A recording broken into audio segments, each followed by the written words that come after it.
चलो चलवा देंगे, बोलो क्या करते हैं? हाथ जोड़ करके भगवान को भोग लगाते हैं।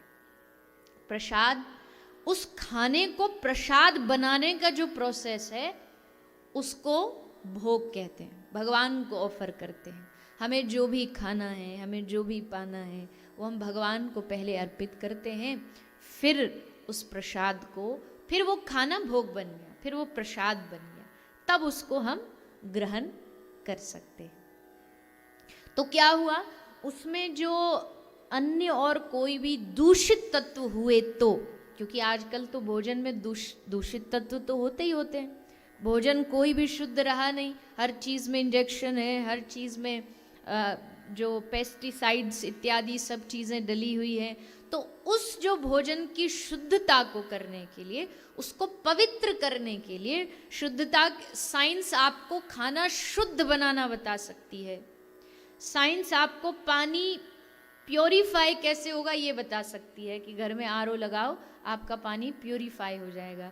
लेकिन प्योरीफिकेशन सिर्फ कीटाणुओं का नहीं होता है, प्योरीफिकेशन उसकी भावनाओं का भी होता है। और वो जो प्योरीफिकेशन है वो भगवान को अर्पित करने से होता है।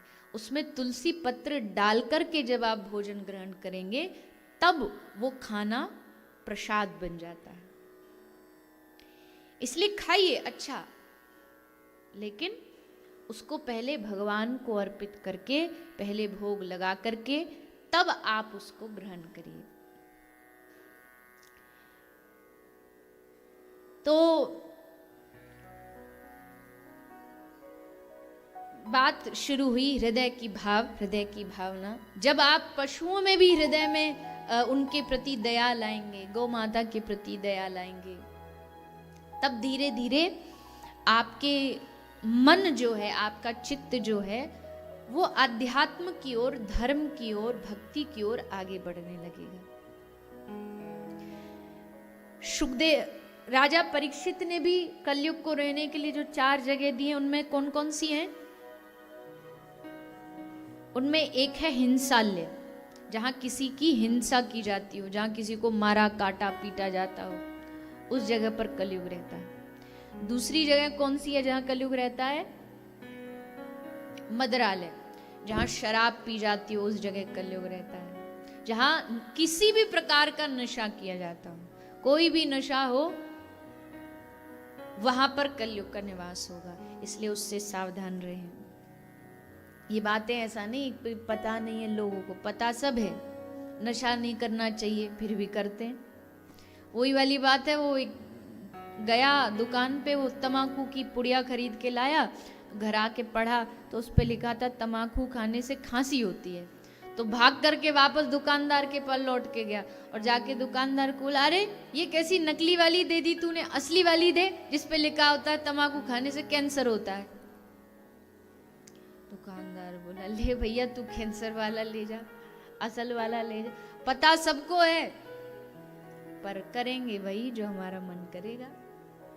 तुम कितना भी प्रवचन बांटते रहो, हम लेंगे ही नहीं। देखो मैं हमेशा कहती हूँ, ये जो इतनी जो 4 दीवारी है ना, जिसमें हम बैठे हैं अभी 150 लोग, इससे बाहर, इस मंदिर के प्रांगण से बाहर कोई क्या करता है वो उसकी मर्जी है, ये उसकी जिम्मेदारी है।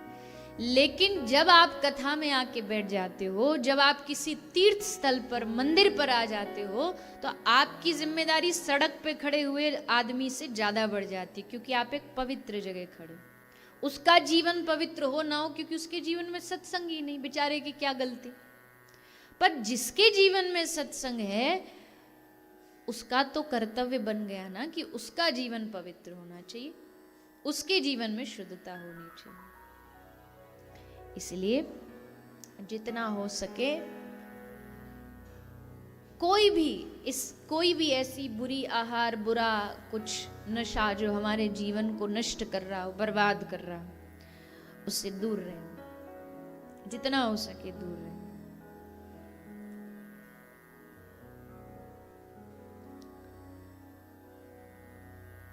मदरालय, मदरा जहां होगी वहां कलयुग का निवास होगा। हिंसालय, मदरालय, वैश्यालय, जहाँ पर पुरुष, पर नारी, पर स्त्री वैश्यावृत्ति आदि की जाए, पर स्त्री का गमन किया जाए, उस स्थान पर भी कलयुग का निवास होता है। और चौथी चीज है जुआ। जहाँ जुआ होगा उस जगह पर भी कलयुग का निवास होगा। अब जुए में देखो सभी चीज आती हैं, ऐसा नहीं कि ये जो आजकल लगाते हैं लोग लॉटरी वॉटरी, ये सब भी साधुओं के पास जाते। हमारे गुरुजी के पास कुछ लोग आते थे, बोले महाराज जी नंबर बता दो। तो महाराज जी बोले हमको नंबर बताने बैठे, ले प्रसाद ले। तो कई बार ऐसा हुआ, उन्होंने जैसे कोई चनौरी प्रसाद में दी, तो लोगों का दिमाग देखो कैसा कैसा होता है। वो चनौरी गिन लेते थे, जितने वो गिनती चनौरी की होती वो ये नंबर लगाएंगे। बताओ, साधुओं को तो बख्श दो, उनको तो छोड़ दो, संतों को तो छोड़ दो। ये सब जो शर्त वर्त लगाते सट्टे, सब जुआ में आता है। अरे मेहनत से कमाओ, परिश्रम से कमाओ। मेहनत से कमाओगे तो सुकून की नींद सो, चैन की नींद सो। और इस तरीके से इधर उधर करोगे तो फिर वही 8 नवंबर को आएंगे मोदी जी और बोलेंगे आज से पीले हरे नोट बंद। फिर महाराज गए काम से, जोड़ रखा है इतना। देखो मैं धन कमाने के विरोध में नहीं, आपको ठाकुर जी ने दिमाग दिया, शरीर दिया, परिश्रम करो, मेहनत करो, पर सत्यता के साथ, ईमानदारी के साथ, सत्यता के साथ करो, धन कमाओ और ये भाव के साथ कमाओ। देखो धन कमाना बुरा नहीं, लेकिन धन को कमा कमा के सिर्फ जोड़ देना, उसको किसी सद्कार्य में ना लगाना, किसी अच्छे कार्य में ना लगाना, तो वहां उसको जमा करते करते करते उसका कहीं ना कहीं एक दिन विनाश ऐसे ही होता है। तो इन 4 जगह से जितना हो सके दूर बचे, नशे से दूर रहें, वैश्यालय हिंसा से दूर रहें, और जुआ। 5वां स्थान मिल गया स्वर्ण, पर उसका भी समाधान दिया है संतों ने कि सबके सोने में कलयुग नहीं रहता। जो झूठ से कमाए हैं, जो किसी को धोखा दे के कमा रहा है, उस सोने में कलयुग रहता है। तो राजा परीक्षित के सर पर कलयुग बैठा, परीक्षित जी की बुद्धि को भ्रमित किया, गले में सर्प डाल दिया, श्राप लगा। सुखदेव जी की शरण में गए, हे महाराज आप हमें एक ऐसी कथा सुनाओ जिससे मृत्यु का भय मन से, डर जो है वो दूर हो जाए। देवता वहां आए अमृत लेकर के। देवताओं ने कहा कि ये अमृत है, परीक्षित को पिला दो, ये अमर हो जाएगा। लेकिन श्री सुखदेव जी ने उन देवताओं को वहां से वापस लौटा दिया कि नहीं नहीं, जिसके पास कथामृत हो वो संसार का अमृत लेकर के क्या करेगा। और राजा परीक्षित को समझा रहे हैं, राजन मृत्यु कोई बड़ी बात नहीं, जन्म लाभ परम पुंसाम अंते नारायण स्मृति। सबसे अच्छी बात क्या है, मृत्यु सबकी होनी है, पर जिसने अंत समय में भगवान नारायण की स्मृति कर ली हो, भगवान नारायण को याद कर लिया हो, उसकी मृत्यु धन्य है। और देखो मरना तो कौन चाहता है, आदमी का बस चले, मृत्यु अगर हमारे हाथ में हो जाए, आदमी का बस चले तो आदमी कभी जाएगा दुनिया से? बांध करके हाथ बांध के ही ले जाना पड़ेगा,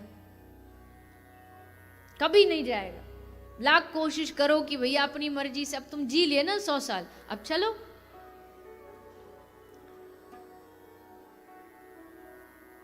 लेकिन सुखदेव जी कह रहे हैं ये जन्म और मृत्यु कैसी है। आप सबने बचपन में खेल खेला होगा, भैया ये बंदी कर दो, मैंने तो ऐसे ही मजाक में बोला था, ज्यादा ही गर्म हो रहा है, एकदम सर पे है, ऐसे ही ठीक है, हैं सीरियस हो गए, हाँ थोड़ा देर बंद कर दो, बहुत ज्यादा गर्म आ रहा है।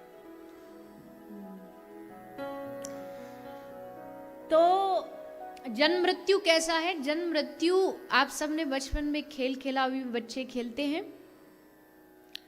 स्नेक लूडो का खेल, सांप सीढ़ी। सांप सीढ़ी का खेल, तो उसमें क्या होता है, धीरे 1 नंबर 5 नंबर 10 नंबर चढ़ता चढ़ता चढ़ता धीरे धीरे धीरे सारी सीढ़ी पार करता करता जब शायद 99 पे पहुंचता है तो वहां एक बड़ा सा नाग बैठा होता है। खेला है ना? और अंत में जाकर के जब वो डसता है तो डायरेक्ट कहां पहुंचाता है? सीधा नीचे एकदम। वैसा डसेगा कि आपकी सारी जो ऊपर सिंडी है वो करके फिर वापस।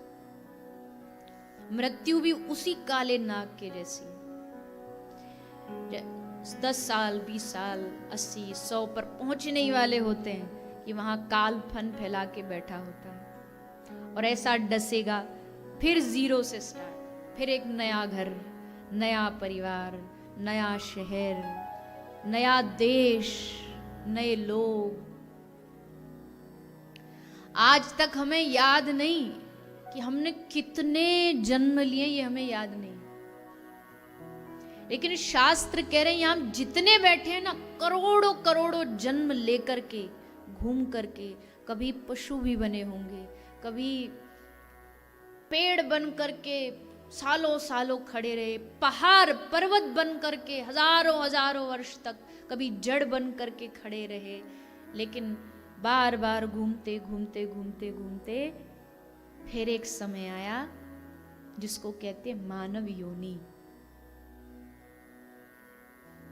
एक अंधा था, वो अंधा एक किले में घुस गया। तो किले में जैसे वो घुसा, भटक रहा था, बहुत बड़ा लंबा चौड़ा किला था, उसको उससे बाहर निकलने का रास्ता नहीं मिल रहा था। जब रास्ता नहीं मिला तो एक साधु उससे मिल गए। संत ने उसका हाथ पकड़ा और किले की जो दीवार है उससे उसका हाथ लगा दिया और कहा, भैया देख, तो इसको ऐसे पकड़ पकड़ के इसके सारे सारे सारे चलता जा, जहां ये दीवार खत्म हो जाए समझ दरवाजा आ गया और निकल जाए। ठीक है महाराज जी।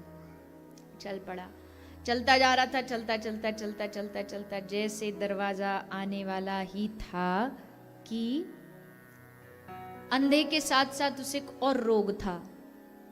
किस चीज का रोग था? उसको दाद खाज खुजली का रोग था। तो जैसे दरवाजा आने वाला था, निकलने वाला था कि उसके सर में खुजली हो गई। उसने हाथ लेकर के सर ऐसे खुजा दिया और खुजाता खुजाता आगे बढ़ा, और जैसे आगे बढ़ा हाथ लगाया तो फिर से दीवार आ गई। फिर दीवार को पकड़ पकड़ पकड़ पकड़ चलता चलता चलता जैसे दरवाजा एग्जिट आने वाली थी, अब की बार पाम में खुजली हो गई, फिर खुजाने लगा, फिर निकल गया। ऐसे करते करते घूम रहा है, चक्कर लगा रहा है, घूम रहा है। वैसे ही ये 84 लाख योनियों का किला है, हम इसमें भटक रहे भटक रहे भटक रहे। तभी संत ने कृपा करके हाथ पकड़ा और हमें दरवाजा दिखाया। दरवाजा किसका था? मानव योनि का। वो दरवाजा है, द्वार है। जैसे द्वार मानव योनि का मिलता है, हमें सत्संग मिलता है मानव योनि में, फिर हमें कोई खुजली हो जाती है। कैसी खुजली? किसी ने कहा सत्संग कथा सुनने चलो, अरे नहीं हमारे तो घर में फंक्शन है, अरे नहीं हमने तो छुट्टियां प्लान कर रखी है। ये सब क्या? ये खुजली है। किसी को कोई बहाना, किसी को कोई बहाना प्राप्त हो जाता, और फिर एक क्षण में वो जो अवसर, जो अपॉर्चुनिटी हमें प्राप्त होती है, वो हम छोड़ देते हैं। इसलिए हजारों हजारों जन्म हम क्या से क्या बने, और फिर अंत में जाकर के एक मानव शरीर अवसर मिला है। इसको ये सोच के मत गवा देना, अरे तुमसे बड़ा कोई समझदार आदमी नहीं। कई लोग होते हैं उनको अपने से बड़ा कोई समझदार दुनिया में दिखता ही नहीं। हम ही सबसे बड़े समझदार हैं, भरे हुए अभिमान से, नख से लेके शिखा तक एकदम तन का अभिमान। आहा, हमको भगवान ने बड़ा बढ़िया अच्छा शरीर दिया है, सुंदर शरीर दिया है। किसी को धन का अभिमान, किसी को यौवन का अभिमान, किसी को अपने पुरुषार्थ का अभिमान। हमने बड़ा पुरुषार्थ किया, हमने बड़ी मेहनत की। जो मेहनत करता वो कभी मेहनत को गा ही नहीं सकता कि उसने की है। और हर व्यक्ति को अपना पुरुषार्थ, अपना परिश्रम बड़ा अच्छा लगता है कि उसने बड़ा पुरुषार्थ किया। माफ करना, पर कई बार नहीं, घर में जो बड़े बुजुर्ग होते हैं वो कहते रहते, अरे तुमने अभी कहाँ देखी, हमने अपने जमाने में मेहनत की थी, जरूर की थी, उस मेहनत को प्रणाम है, लेकिन आज का व्यक्ति जो मेहनत कर रहा है वो उसकी मेहनत है, वो उसका पुरुषार्थ है। किसी को पुरुषार्थ का अभिमान है, किसी को अपनी प्रतिष्ठा का अभिमान है कि देखो जब हम चलते सबरी दुनिया हाथ जोड़े ठाड़ी रहती है हमारे सामने, जय हो महाराज की जय हो, महाराज की जय हो। ये छोटे छोटे अभिमान धीरे धीरे धीरे धीरे करके अभिमान का पूरा एक गठरी बना देते हैं। मैं कई बार विनोद में एक ऐसी सुनाती हूँ कि एक दवाई आती है, दवाई भी नहीं कह सकते उसको, पर एक पाउच आता है इनो, सबने सुना ना इनो, जब किसी को कोई पेट की खराबी हो जाए, कोई गैस्ट्रिक इत्यादि हो जाए तो इनो, और उसकी जो एडवर्टाइज आती है उस पर लिखा होता है इनो काम शुरू 6 सेकंड में। उसकी एडवर्टाइज में सब दिखाते हैं कि काम शुरू 6 सेकंड में। उसी का एकदम ऑपोजिट है, इनो काम शुरू 6 सेकंड में, ईगो काम खत्म 6 सेकंड में। जिसने अपने जीवन में ईगो को प्रवेश कराया कि हाँ हम ऐसे हम वैसे हमारा, तो 6 सेकंड में अगर उसने किया भी है, पुरुषार्थ भी किया है, तो 6 सेकंड में काम खत्म।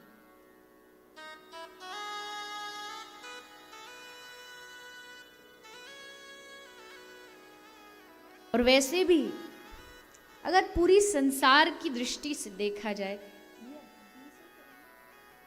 अगर संसार की दृष्टि से देखा जाए तो जिस वस्तु का, जिस व्यक्ति का, जिस पुरुषार्थ का हम अभिमान पाले हुए हैं, अगर उसको पूरी दुनिया के हिसाब से देखा जाए तो कुछ भी नहीं है, जीरो है। अगर आप अपने धन का भी अभिमान करते हो तो पूरे दुनिया में देखो कितने धनवान हो, आप उनमें कौन से नंबर पर आते हो।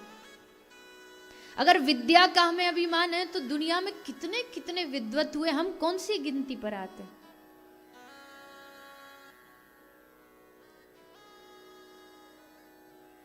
श्री भवानीनाथ जी का एक भाव है, भवानीनाथ जी बड़ी सुंदर बात कहते हैं, बड़ा प्यारा भाव, एक प्रकार की चेतावनी है सबको जगाने के लिए। पता सबको, पर कभी कभी थोड़ा सा एक जैसे अलार्म बजता है ना, वैसे अलार्म की हमें जरूरत पड़ती है।